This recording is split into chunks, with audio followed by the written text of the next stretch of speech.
With the passing of Major League Baseball great Willie Mays, a question in the mailbag on Mount Rushmore, NFL versus other sports, all-time greats, all that and more coming up on today's Peacock and Williamson mailbag.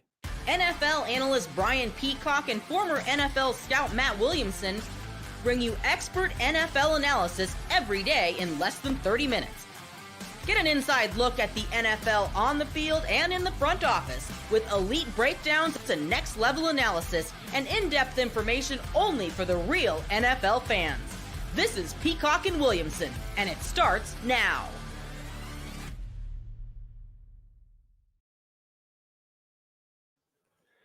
Welcome to the Peacock and Williamson NFL Show.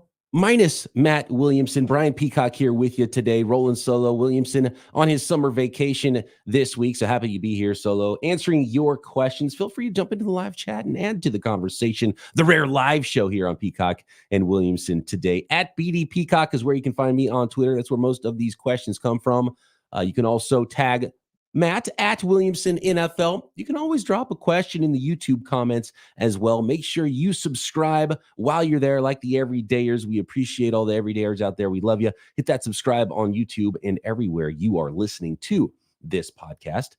Today's episode of Peacock and Williamson is brought to you by Game Time. Download the Game Time app, create an account, and use code LOCKEDONNFL for $20 off your first ticket purchase. Terms apply.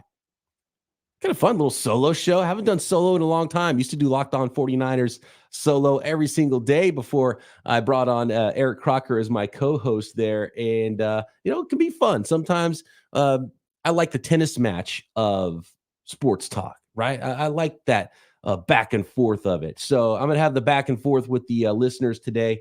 And, we don't go live a lot here on Peacock and Williamson.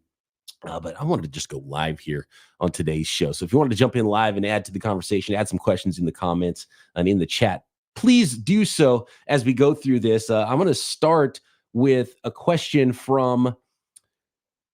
this question is from listener Ryan. Ryan Madison on Twitter says, with the passing of Willie Mays, who is a no-doubter on Major League Baseball's Mount Rushmore, who's on your all-time NFL Mount Rushmore? And I'm going to take it a step further and try to come up with an American sports Mount Rushmore as well. And I've got two Mount Rushmores for the NFL too. So let's get into this. First of all, Major League Baseball. And this one hits close to home. Willie Mays, my team, the San Francisco Giants growing up. I didn't get to watch Willie Mays growing up, but everyone already knew this was the greatest of all time. And you watch him play and you see some of the highlights from back in the day and seeing how he moves. Such a phenomenal player, and he was always around the Giants organization and just a top-notch human as well. And so fun to listen to his stories, the way he played the game with such exuberance. And at a time when he played, not only was he the five-tool guy, right? He was the quintessential five-tool player, speed, could throw, such a great fielder, 12 gold gloves, all-star every stinking year. Ted Williams, another all-time great, said the all-star game was made for Willie Mays. He's why you have an all-star game for guys like that. The power, just an unbelievable player, and absolutely is on the Major League Baseball Mount Rushmore for me. But also, 93 years old. What a great life he had, a full life. Same age as my grandmother, who's still going. She's at the end. Kind of actually got bad news this week. So, it does hit close to home with how old Willie Mays is. Same age as my grandmother. My uncle, his favorite player ever was Willie Mays, and he's the one that got me into baseball. Used to take me to Giants games when I was a kid. My whole family was Giants fans, so I was going to get into baseball and the Giants either way, and the San Francisco 49ers, by the way. It's a lot easier when you're a kid in 1989 and your favorite baseball team and your favorite football team are in the World Series in the Super Bowl. So that made it a lot easier. And I can't imagine what it would have been like as a kid watching someone like Willie Mays, as talented as Willie Mays.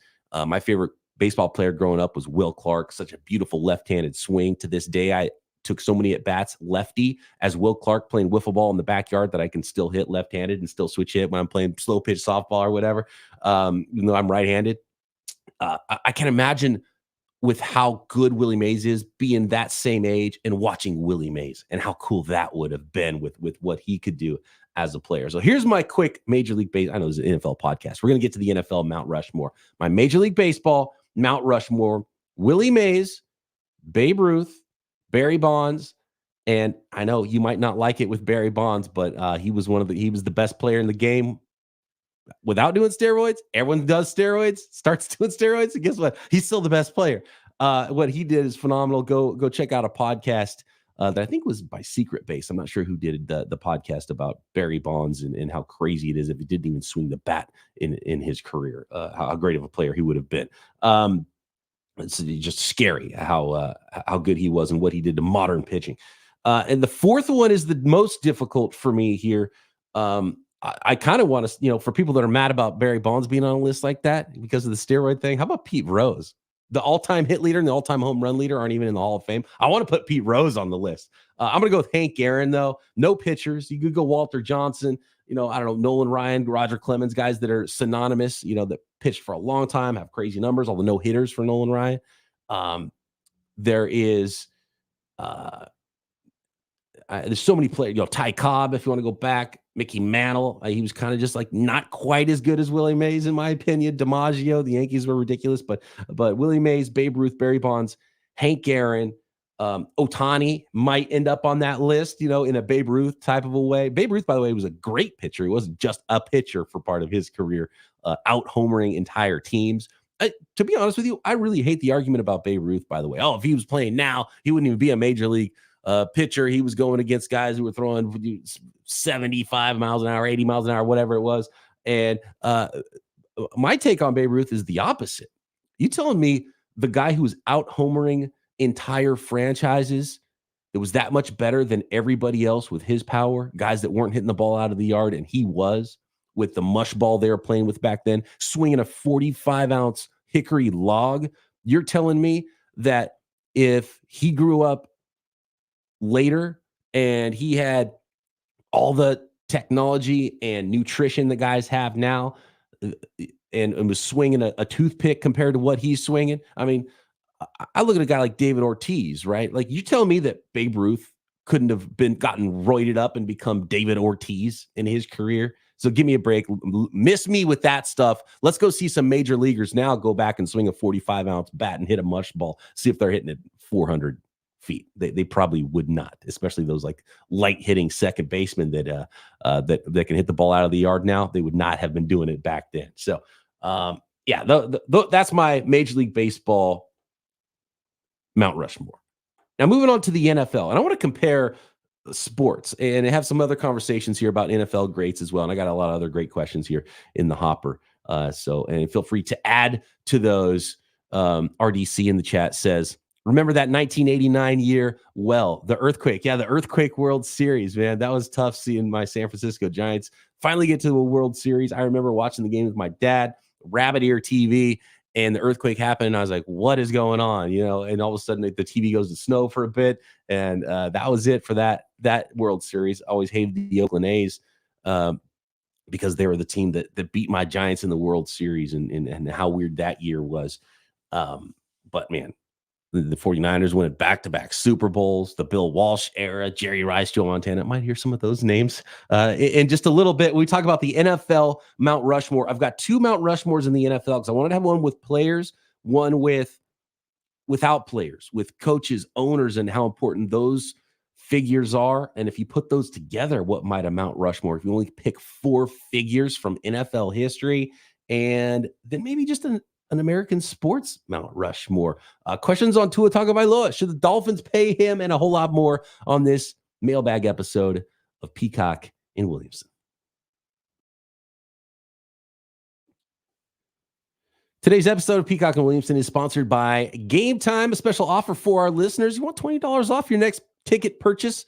Well, listen up. Game Time makes getting all of the NFL tickets even faster and easier. Major League Baseball, you want to go catch a ball game? How about this? Prices on the Game Time app actually go down the closer it gets to first pitch. We're talking killer last-minute deals, all-in prices, views from your seat, and their lowest price guarantee. Game Time takes all the guesswork out of buying any sporting event tickets you're looking for, any concerts, comedy shows, theater events, whatever it is near you, you can find those tickets at Game Time. Save up to 60% off buying last-minute tickets. And by the way, you can get tickets up to not only the start of an event, but an hour after the event begins. And I love the all-in pricing. Toggle on the all-in pricing feature so you see the entire total up front. You don't get hit with those surprise fees at checkout. So take the guesswork out of buying tickets with Game Time. Download the Game Time app, create an account, and use code LOCKEDONNFL for $20 off your first purchase. Terms apply. Again, create an account and redeem code LOCKEDONNFL for $20 off your first ticket purchase. Download Game Time today. Last minute tickets, lowest price guaranteed.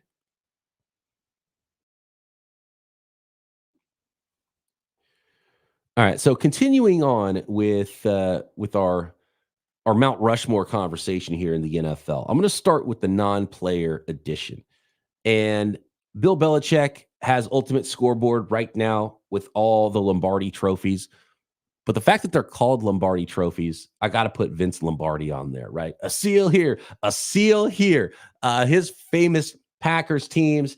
And I'm probably going to skew a little older here with my NFL. I don't know if it's the contributors category, the coaches, the owners category. You can't forget about the owners and the reason the league exists in the first place. You know, from the guys from the 1920s, you got to have somebody on the list from then, I think. So my NFL non-player Mount Rushmore is Bill Belichick, Bill Walsh. Everyone's still using the way he wrote the book on how to coach an NFL football team and how to coach up an offense. What he did as not only a coach and X's and O's, but the players he brought in, traded up and traded down all the time, but then traded up for Jerry Rice.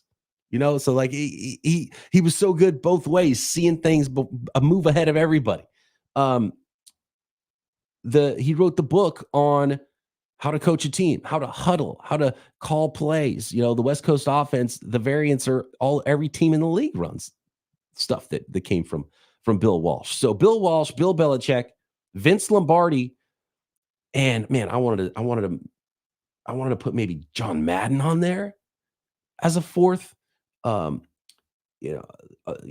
Rooney, Al Davis, Paul Brown. There's so many. Chuck Noll. You can go down the list of like old coaches, old owners. I'm going to go George Halas. We're talking about an owner / coach, you know, from the 20s to the 50s and I think into the 60s won, right? In the pre NFL era. I think 20s into the 50s, he actually won championships with the Chicago Bears, which were called, I believe, the Decatur Staleys originally.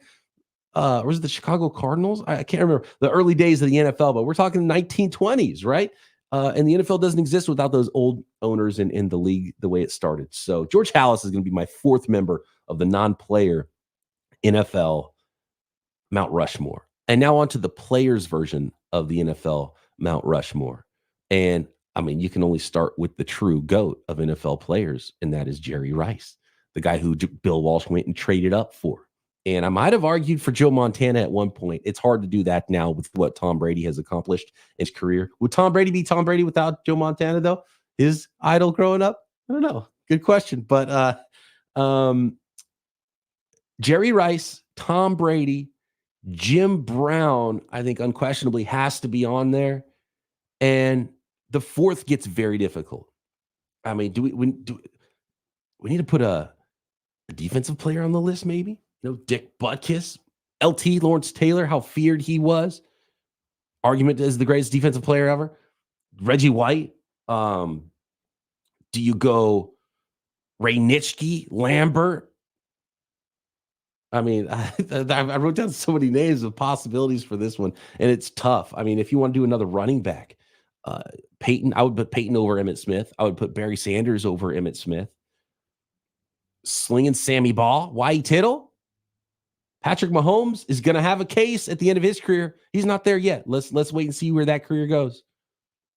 My fourth is Johnny U, though. Johnny Unitas.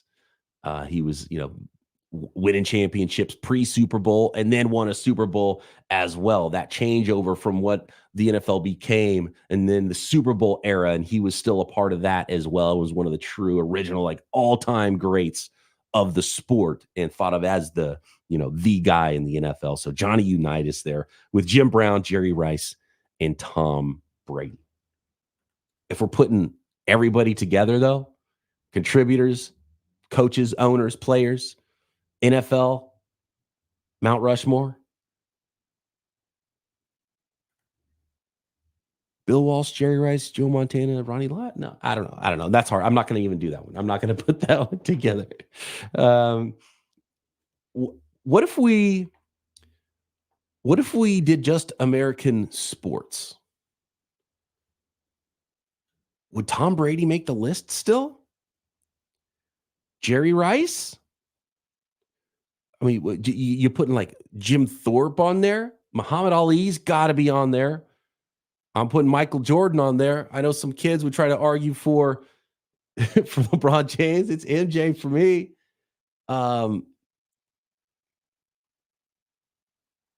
Willie Mays is on it, man, for me. How about, okay, so, and look, so like if you're the NFL delegation, who you gonna look at the record books and who you gonna nominate? I'm gonna nominate the guy who's so far out ahead in the record books. In Jerry Rice. That's my guy. So that's what I'm going to do. Sorry, everybody. Jerry Rice, Muhammad Ali. You can argue Tom Brady. Michael Jordan.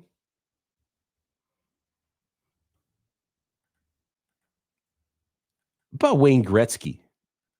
I mean, if you're putting Willie Mays, someone from Major League Baseball's got to be on there. I'm putting Willie Mays over Babe Ruth on this list. If you're the Major League Baseball delegation, who's the greatest that you're going to nominate? Nominate Willie Mays. There might not be an NFL. Actually, I might kick Jerry off. Tom Brady, Jerry Rice. Maybe none of them make the list, actually. Ali's got to be on there. Jordan's got to be on there. I'm putting Willie Mays over any of those NFL players. Is that controversial?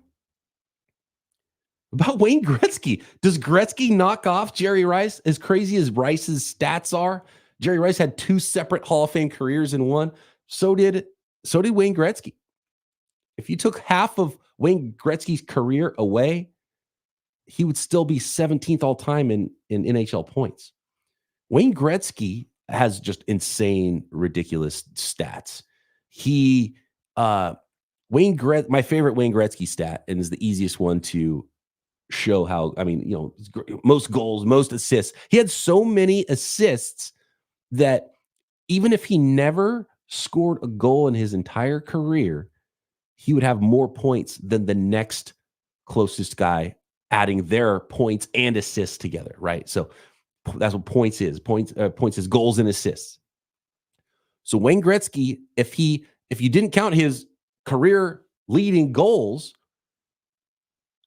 that's how many points he would still have with just his assist, that he would still be the all-time points leader. That's insane.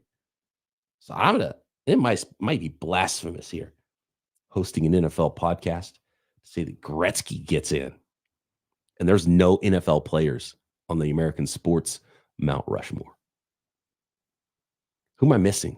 Should I be considering some other sports out there in this conversation? Swimming, other Olympic sports? Not putting auto racing on there. That's my list. That's my Mount Rushmore. What's yours? Who did I miss? RDC in the chat says, surprised how small Gretzky was when I looked him up. Yeah, he wasn't like a big... Dude, Willie Mays, this was me. Willie Mays was listed as 5'10", 170. I don't think that's possible. I don't even know if I buy that. Maybe when he was like 17 years old and signed his first professional contract. But you see him play, and he's pretty ripped. He's a pretty big guy. Obviously, he's athletic and had the power. I think by the time he got to Major League Baseball, he's probably closer to 6 feet, 190, 200 pounds maybe. I mean, guys didn't weigh then like they weigh now, and they're, the technology and the workout and the nutrition and everything these guys go through. They had jobs in the offseason. 5'10", 170. I don't know if I'm buying that. I don't know if I'm buying the accuracy there for Willie Mays, but it just goes to show you, man, the athleticism, the heart. It's not always about the biggest, fastest guys. And, Jim Brown, he was the biggest, fastest guy. Babe Ruth, he was the biggest guy at the time. Barry Bonds became the biggest guy and was once one of the faster guys. But not everybody was just the biggest, fastest guy. That's not the important thing in any of this. All right. Next, more from Peacock and Williamson mailbag. Should the Dolphins pay Tua? At what point will teams maybe not pay a quarterback? Could we be on the cusp of that? We'll get into it next.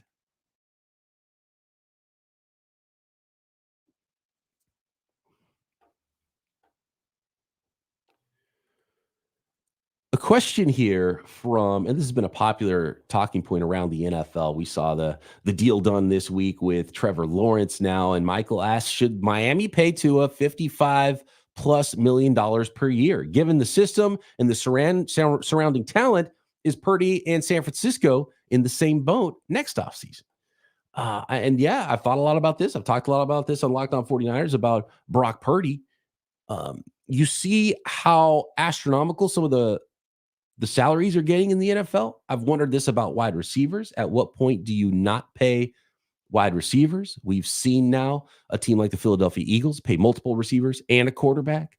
You see the Miami Dolphins that have paid both their wide receivers now, already paying a lot for Tyreek Hill. And do they pay the quarterback now too? Niners paying one receiver now. Do they pay the second receiver and then a quarterback? And they have some other very high price ticket items too that maybe some other teams don't have on top of those players and the skill guys on offense. So at some point, a team is going to say, and I don't know if it's going to be the Dolphins. It doesn't sound like it's going to be the Dolphins, but at some point, a team is going to say, we are better rolling the dice at quarterback and paying $60 million per year to other positions, and it makes our team better.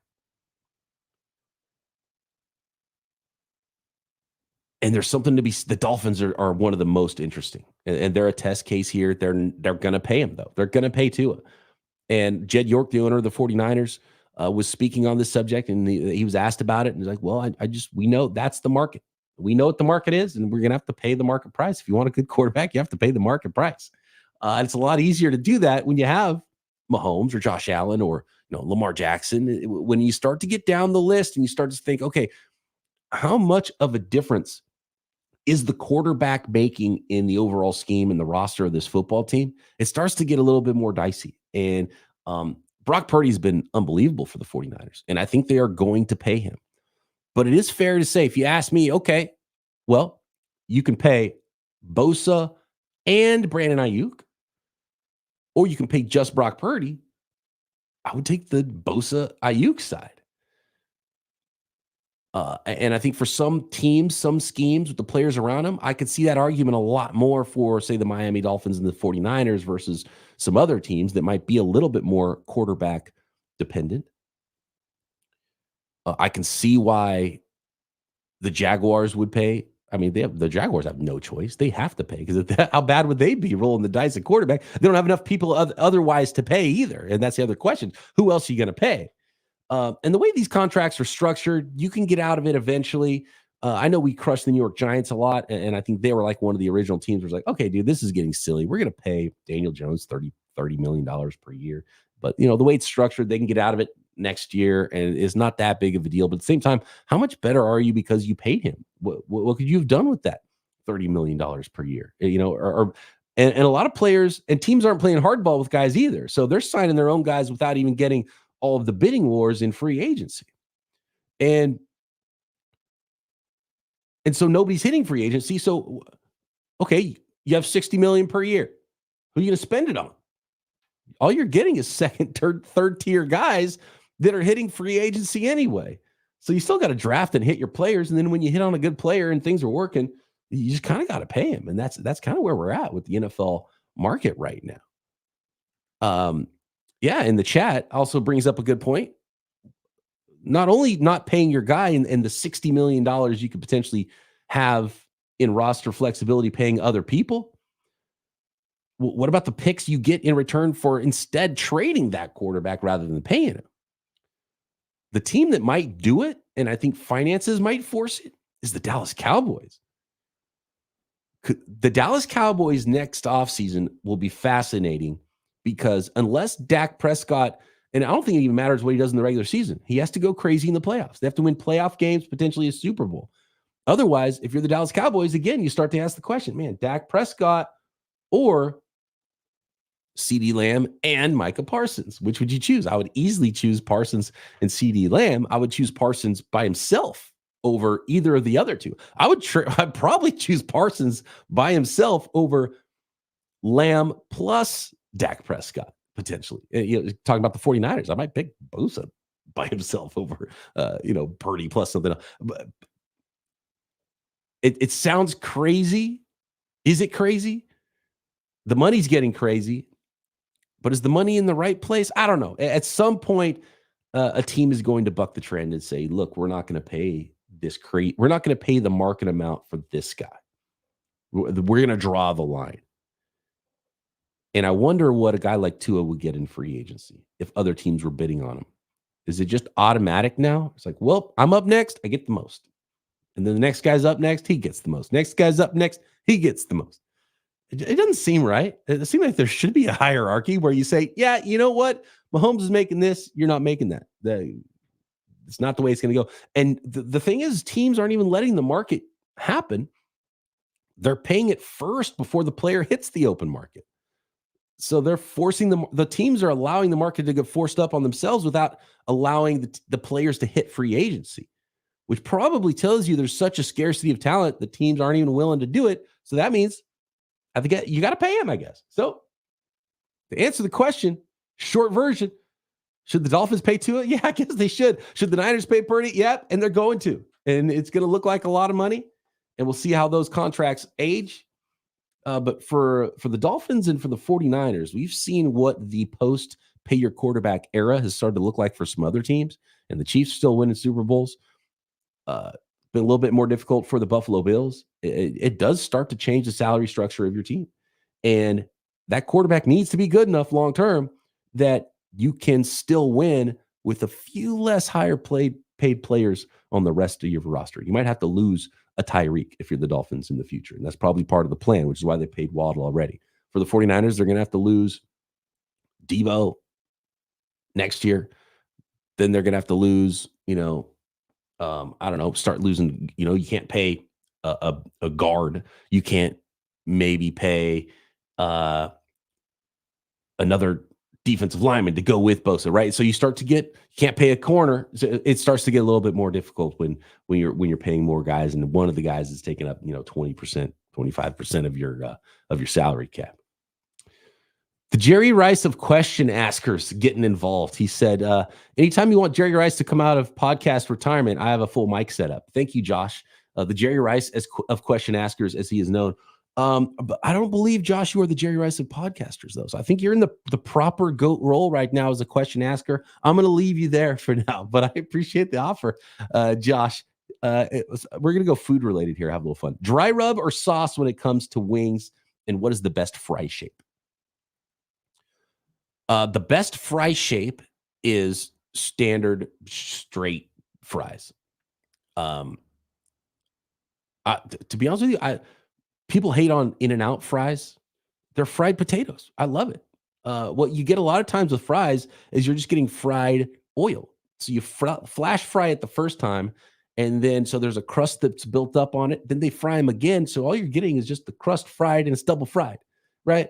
And they're not good for you anyway. But I'm okay with just straight up fried potatoes. It's fine, right? Basic potatoes, put some salt on them. They're delicious. People going a little too crazy about their fries. I like the wavy fries are good. It depends on the situation that you're in. I like some shoestring fries. Waffle fries are pretty fantastic. I don't want soggy fries though. So I don't want your fries with cheese on top. I don't want your fries with chili on top. I don't want your fries with all kinds of sauces and everything on it. I want a crispy fry that is dry. When it comes to wings, I like a dry rub. I like a straight, well-seasoned just wing just fine, but I'm more of a sauce guy when it comes to wings. Now, when it comes to sauces, and we've hit a point in our society, whether they're, you just go get some regular old salsa at the store, right? And it's like either super weak, mild, some gringo style salsas, you get mango chopped up in there, which I don't want to do, or it's like burn your colon. And there's like, can we just get a normal amount of heat in our hot sauces, like that's flavorful. It's like the flavor of the thing that's making it hot is what you're getting. And with wing sauces, it's getting that way too, because you're getting the challenges where the heat challenge with the sauces. So you get. By the way, I can't do wings watching football because I got to work, so I got to keep my fingers clean. So when it comes to NFL Sundays, I get to ask this a lot. What do you eat on NFL Sundays? I got to keep my hands clean. So I'm going fork and knife with my food choices on Sundays watching NFL football. But I do like some wings. Not my first go-to, but when it does, I want my heat to be like jalapenos, and I like hot food. But when you start getting to the level of like engineered peppers and they're just like dripping liquid Scovilles into your hot sauce, it loses me, because sure, it's hot, but that starts to get made for people who are either weirdos or like have their taste buds already singed off so they can't really taste stuff in the first place, or trying to pull pranks on their friends, or just see how hot it can be. Like, I want some flavor too. So, the jalapenos, serranos, hot peppers, that's fine, but I still want it to taste like something. I want it to taste like the pepper. I want it to taste like organically, like the food it's supposed to be still. So I do like some heat, but when you start getting to the ghost peppers and you start getting all these other peppers and like genetically engineered stuff, and they're just like, they're just adding heat for the sake of heat, and it's not really adding flavor anymore, then I'm out. So can we as a society get better at making things that are hot and in that middle zone, or like it's probably even a hot zone, like hot stuff that's actually made out of like peppers, right? And they taste like the peppers, but they're just hot. Too many extremes on both sides. We need to hit that hot middle as a society. So if there's anything you take away from this podcast, as a people, we need to hit that hot middle. A lot of hot middles being hit from our question askers here. Appreciate everybody listening to the show. Appreciate everybody who listens to us daily on the Locked On Podcast Network. All the everydayers out there, and if you're new, welcome. Hit that subscribe button on YouTube or anywhere you are listening to this podcast. I'm back tomorrow with, actually, through the magic of having recorded a podcast already while Matt was still here before he went on vacation. Tyler Rowland of Locked On Titans. What's going on in the AFC South, and more guests coming up as we continue our off-season NFL coverage right here, Peacock and Williamson.